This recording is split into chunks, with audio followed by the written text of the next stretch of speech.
Yeah, it's another Eric July video. Let's just get into it. So the title of this video is Melanin Gamers and the Toxicity Rating, another DEI consultation failure. It's about Sweet Baby Inc. and Black Girl Gamers and Gamergate 2 and all this. This whole thing is so completely over the top at this point. It's just like, what in the world? Anyway, it's a short video. Let's just go ahead and get into it. Stop wasting time. The Sweet Baby Inc. situation is one of the initial dominoes, and boy, they are falling quickly. Years from now, we may be looking at this as if this was a cultural turning point. I highly doubt that. This thing is so blown out of proportion. I think 5 years from now, if people are still talking about it, it's just going to be these guys on this channel. Like, the larger landscape isn't even really thinking about this. This isn't really bursting out of the niche bubble that it's in. They're trying really hard, but it's not doing very much. Here we are with more stock footage of, like, I'm assuming just people lighting things on fire, probably just like somebody typed into their Canva account, like diverse people lighting things on fire, and that's what they went with. It's really funny to me, though. Especially after the summer of love in 2020, corporate entities around the West started to hyper-emphasize diversity and inclusion. Out of fear, this fake demand became the new hustle for consultant groups that get paid to focus on things like race and sexuality, which are largely irrelevant to the merits of a given product. How so, though? Like, this is one of my issues with Eric and other channels like Eric's channel. When you say something like that, you have to provide me with something to look at other than the trust me bro shit. Like, that's probably, like, if I'm being honest, the one thing that drives me up the wall the most with these channels is, again, the trust me bro narrative. If you want to, like, win people over that aren't just brainless minions following you, hanging on your every word, you have to give intelligent people more information. Actual people who are smart enough to see through all of this. If you actually had that information, you'd provide it. And then the people who are smart in this circle are hustling. They're grifters, they're scammers, they're bigots. Like, they're too intelligent to actually buy into the fact that all of this stuff is just feelings and smoke and mirrors. Like, if they know better, they're doing this because there's value in it monetarily. But all the other minions, all the brain dead people who are watching this and just hanging on every word these people have to say, it's so frustrating as a whole. Anyway, let's get through this. And let's be honest, it worked everywhere else, but they may have overextended themselves with gaming. Sweet Baby. Wait, hold on. What did he say there? So is he saying that, like, diversity, inclusion, all that stuff has worked everywhere else? Okay, so aren't you an as on every single week talking about how everything fails because of diversity, inclusion, equity, all of that? Like, your entire foundation for what you guys talk about, like with Star Wars and Marvel and comics and stuff, hinge on the fact that all of this diversity stuff leads to, like, financial ruin, financial failure. So now you're saying that it works everywhere else, but they overextended when it comes to gaming? I feel like that's a weird, like, why would you say that? Sweet Baby Inc. now seems to be the kiss of death. Cabrutus's creator group has 300K plus followers now, and people are staying away from those games that they've touched. Well, here's the thing. The gaming industry is like, this is from January of 2024, listing how many active gamers there are. So how many gamers are there? Globally, there are approximately 3.09 billion active video game players. By 2024, they're expected to be 3.34 billion gamers worldwide. So a list on Steam with 300K followers is nothing. It is the tiniest drop in a bucket when it comes to, like, a community in gaming. It's literally, that number is so negligible. Like, most companies that are making games for, like, the billions of people that are playing it, they wouldn't even think about a number like that, especially when there's no way to prove that the people engaging with that list are actual people. That's why these kinds of, like we talked about this with likes and dislikes. There's no way to vet or prove any of those accounts are actually real people. So it's a dismissive number. There's no reason to even cite that number because you can't prove anything from it. But yeah, so, like, looking at that list compared to, like, the global amount of game players in the world, it doesn't mean anything. Again, they'll never show comparisons like that because it doesn't suit their narrative. The Black Girl Gamers fiasco has had quite the backlash as well. as our own Gothics has shed light on their practices. And so here's the thing, that's another anecdotal story. One person's opinion about an entire group doesn't really matter much when you realize it's just a personal anecdotal opinion. So for example, if I work in a building with like 50 people and I don't get along with some of those people, but they get along with each other, then that doesn't mean they're bad people. It doesn't mean they're doing anything wrong. It simply means that I am a person they don't get along with, and vice versa. So if one person in a community goes, hey, I didn't really work in that space, I didn't like those people, we didn't have the same ideas or whatever, that simply means there are two individual things happening there that don't align together. That doesn't mean that either party is doing something wrong or that one person is bad and one person is good. It is simply one person's opinion about a situation. It's anecdotal. And again, it does not show any sort of patterns or anything like that. It is literally an outlier in the situation, which is just, this is part of the course for these guys. most recently, another group has a spotlight because of this bizarre video. Melanin Gamers are apparently another D&I consultancy that has their own nonsensical efforts. They are bragging about creating the first ever rating system to identify toxicity in online games. Okay. This initiative is ironically called The Watch. Basically, they're going around giving toxicity ratings for various games. Okay, before we go any further, how is that any different than what Cabrutus did with Sweet Baby Inc.? Other than applying a number value, how is it any different? They are keeping track of games that they believe have toxicity in them, and then they are rating those games based on the toxicity, which at the very least means that they're engaging with the games. Whereas Cabrutus admitted that when he made the list of Sweet Baby Inc. stuff, he had not actually played some of those games. So he didn't know if they were woke or not. So his list was built on lies. It was a list made up of lies. But if you look at these things fundamentally, he created a list keeping track of Sweet Baby Inc. stuff because he considered it to be woke stuff and he wanted to bring attention to the woke stuff. Here we have Melanin Gamers and they're keeping track of things they believe are toxic and they're giving a rating on it. So fundamentally, those two things are very similar things. Why is it that it's okay for Cabrutus, who isn't engaging with those games, isn't playing those games, to make a list and watch what Sweet Baby Inc. is doing, and this community, Melanin Gamers, who are also making lists and keeping watch of toxicity in gamings, why is it that theirs is wrong and there's something bad about it, but what Cabrutus is doing is actually good?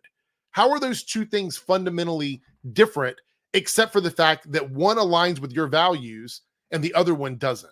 If this group was giving a woke rating on games, you would have no problem with it whatsoever. Matter of fact, you would probably use it to make content with. So there you go. They've already given Call of Duty a 78% toxicity rating. In it, they survey results of racism, gender, discrimination, violent threats, sexual content, crude humor, and controlled substances conversations. If they got a 78%, then those old school Modern Warfare 2 days would have for sure got 100. So you're admitting that you understand why the rating exists. You didn't say that those things aren't happening in the games. You didn't go, hey, none of these things that I'm listing off are happening. Like it's all a lie. So they're not lying. That's just the criteria for the percentages they use to detect toxicity. Would have for sure got 100. This is so. Oh, so why did you censor that if it's not bad? If those things aren't bad, why did you censor it? Just say it. Let them say it. If they're not toxic and they're not bad, then just say it. Solely done to perpetuate that gamers are toxic. They, quote, want to call attention to the fact that the gaming community desperately needs change to be an inclusive, safe space for all who play. The cognitive dissonance that happens in such a short amount of time in Eric's videos is staggering. So you're not denying that those things are happening in gaming, like people being assholes on voice chat, using slurs, being racist, violence, drug use, whatever. You're not denying any of those things are happening. But for some reason, you don't believe that those things are toxic. You don't see that as toxic stuff, things that could be bad for certain people in the gaming community. So you're condoning it. You're condoning that behavior. You don't see an issue with that behavior. So it's not that you have a problem with them compiling and making this list is that you're denying that people using slurs and attacking people in gaming and all of the stuff that's happening, you're denying that any of that is a problem. You're saying that it's absolutely okay. That is a weird take. Jesus Lord. And I bet that they're going to try to use these ratings to get gigs from the gaming companies to sensitivity screen their games. So you're making a guess. You're guessing, right? You're mind reading here. Again, just it's not even happened and you're just assuming that. I saw a clip the other day where you were getting mad because your detractors were making assumptions about your business practices. Like, it's really weird that when the shoe is on the other foot, you get upset, you get angry, you get agitated, but you have no problem doing it to other people. It's a double standard. It's hypocrisy. It's really fucking strange. Offering their consultancy, of course. This is going to backfire tremendously for both companies and melanin gamers. I want to be clear and fair. These companies have the absolute right to go this route. If you want to let in bombs that may derail your game, so you are admitting here that it is a choice. So you're suggesting in this video that it is not a choice. It's not optional. You and a lot of people in your space are saying that this is not an optional thing, that it's a standard that people are being forced to do. But then right here at 2 minutes and 25 seconds in this video, you're saying that it is optional if people choose to bring in these consultation firms and then cause their companies to have problems. Like, you're saying right here that it's optional. So all of this other stuff is absolutely irrelevant. It is trying to create a problem where a problem does not exist. That's your business. Likewise, if Melanin Gamers wants to create this fake problem so they have a dragon to slay, I guess go for it. But as you're seeing, gamers are tired of this nonsense, so your work may prove to be a colossal failure. So you're saying this is all a failure, basically. You're saying gamers are tired of it. It's all a failure. It's all pointless. So why are we making this video, Eric? Why are you and so many other people making videos about this? If all of it is for naught, like if this is all just a big thing that's going to go away because it's a failure and gamers are tired of it, why are we complaining about it? Why are you drawing attention to something that you think is going to fail? It's the same thing with movies and TV shows. If something is objectively a failure, if something is objectively bad, then you do not need to astroturf it. That is a massive red flag. If this was not a threat to you and the people in your community in some way, if you did not find this threatening, you would not be talking about it. It wouldn't even be on your list of topics. You wouldn't see it as an important thing. So here we are, you saying that gamers are tired of this and they're rejecting it. Well, I have read articles that say the complete opposite. I've seen studies, I've looked at numbers where it says that gamers are actually looking for more diversity in games. They want to see different things in games. I've talked about it, I've made videos about it, but you have yet to provide anything in this video except showing the amount of followers that Cabrutus has on his Sweet Baby Inc. list. You've not provided any citations, any information for your viewers to ethically go and double check anything that you're saying. And you're using language like we and us and them as a group opposed to talking about how you're feeling about this. So the video comes across as if you're providing people with some information that's really important, that you're providing them with sources of and values and things that are actually happening in the world. And these are indisputable things. That is how you're framing videos like this. When you get on camera, you're reading from your teleprompter and you're making it look really professional, really slick, but you're not giving people anything. There's nothing here of value for me to latch onto to take anything you're saying seriously. And I'm actually shocked the amount of people that follow your content and other people that do this kind of stuff and do not expect to see anything proving anything you're saying. It's all conjecture. It's all, again, smoke and mirrors. There's nothing here that is provable in this conversation. These diversity companies, these consultation organizations, these people out there who want to bring that into the gaming space. If they were not a threat to you, you would not be talking about them the way you are. That does not make sense. It doesn't add up. Don't blame toxicity on that. As I've discussed before, Sweet Baby Inc. isn't the only company out there injecting themselves into these fears for their... Are they injecting themselves or are they getting hired? Make up your mind. You just said a second ago that these companies can hire these people to come in and then watch it fail. But here you're saying injecting. Which is it? Those are two different things. Either they are being hired or they are forcing their way in. It can't be both. It can only be one of those things. Their own social justice initiatives. There's a whole lot of them out there, and they're already doing work for a lot of these bigger like gaming companies. And it's great to see that people are taking this stand and rejecting this nonsense. None of How are they rejecting it? Why don't we look at the list of games that Sweet Baby Inc. worked on and talk about the ones that were massively popular? Because if you can prove, even if it's just one game, 2 games, 3 games, that there are games that were wildly popular before people found out that Sweet Baby Inc. were working on them, before all this was going on, if you could prove that's happening, then it disproves your argument. That's why you don't ever show the popular games that they worked on in any kind of detail. that crap that they focus on has anything to do with merit. These initiatives are fake, and they don't make the games better, nor do they improve the communities. Proof that. Prove that diversity in games hurts or helps the game. Give me anything. You spent a whole 3 minutes and 45 seconds on this video. You mean to tell me you didn't have any space to prove any of this stuff? Prove it. Prove that those things are actually like tangible things that are happening. The burden of proof is on your shoulders because you're making the fucking video saying it. Just focus on making the best product that you possibly can, and people will, of all makeups, gravitate towards it. They're not mutually exclusive ideas. You can make really great products that also have diversity in them. They're not mutually exclusive.